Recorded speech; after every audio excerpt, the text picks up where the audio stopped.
bago simula ng Royal, ang ginagawa ko yun nga, nag-aap ako ng trabaho. Pero yun nga, bago naman ako nag-aap ng trabaho, ako yung nag-work din before, pero sandali lang. Yung panahon na yun yung pinakamahirap na parang para sa akin. Yung time na yun, nag-aap ako ng trabaho. Ang nakikita ko sin sweldo, magkano lang din naman Tapos kaya ako nagpo-consider ng ibang trabaho kahit hindi ko sa linya.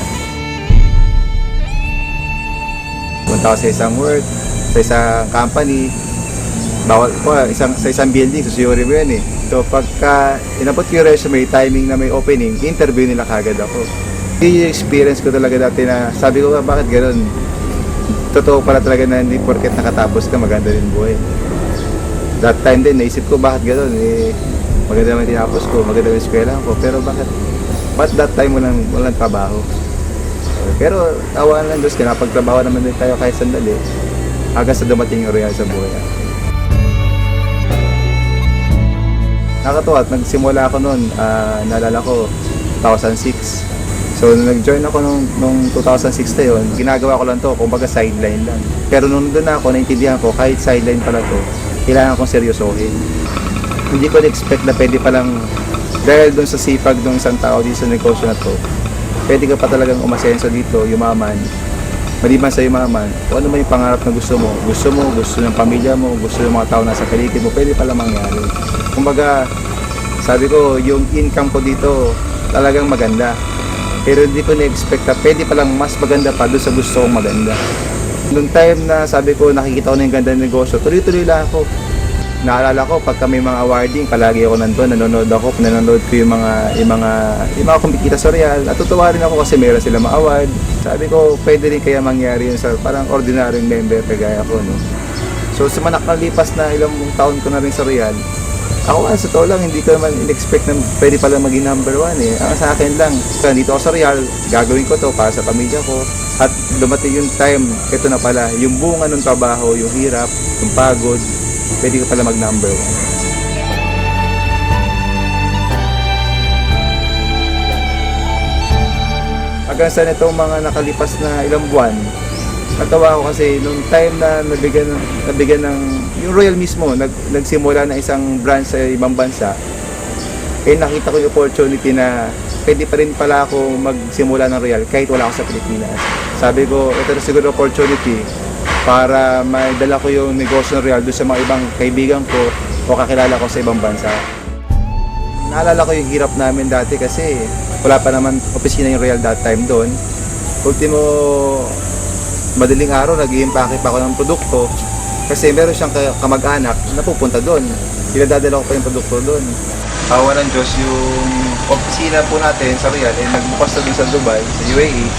Napakalaking bagay doon kasi yung mga tao, mga kaibigan ko na nagsimula ng Royal na naniwala sa negosyo ng Royal, ngayon nandun na po sila.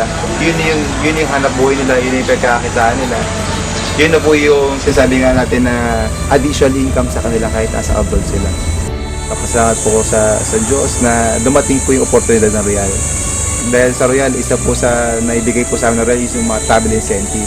Ito po kung may nakapunta sa Europe, napunta kami sa Paris, sa Switzerland, sa Germany. Napakadami yung lugar na talagang kahit sa pelikula ko lang siguro siya napanood dati, pero nandun kami that time.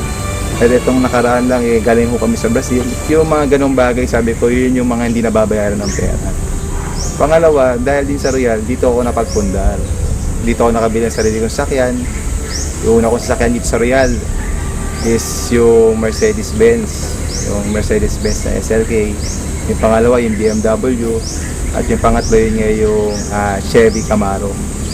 Maliban doon sa mga sasakyan na yan, ako masaya ako ngayon kasi nakapagsimula na ako, makalipat na dun sa bagong property. Last year, kumuha ko ng dalawang condo unit dito sa McKinley Hill, sa Taguig. Isang unit kasi doon, hindi siya bumababa ng 3M. Sabi ko, kakayanin ko ba talaga to? Pero sabi ko, nandito ako sa Royal, imposible hindi ko to kayanin. So, after a week, nag-decide ako, bumalik ako doon at kumuha ko ng isang unit. Alam niyo, nakakatawa. Yung isa, kinuha kong unit doon sa McKinley Hill. At yung pangalawa, yung isa pang unit doon, yung Venice. Pasok kayo, dito tayo sa kabila naman. Yung hirap, yung pagod, Yun yung mga naging resulta namin. At isa sa pinaka nakakatuwang resulta dito, yung negosyo na Royal, magkakasama rin kami magkakapatid, buong pamilya. At nang kumita na ho kami dito, yung mga kapatid ko, nag-put up na rin ho kami ng isa pang traditional business na magkakasama pa rin ho kami. Napagtayo kami ng isang restaurant, at the same time yung car wash, na ito, patatakbuhin po ng pamilya ho namin. Itong negosyo na to, ito ay bunga ng negosyo ng Royal. Nakakatuwa, nakita ko na po yung bunga, yung 6 na taon na pinaghirapan po namin dito sa Royal.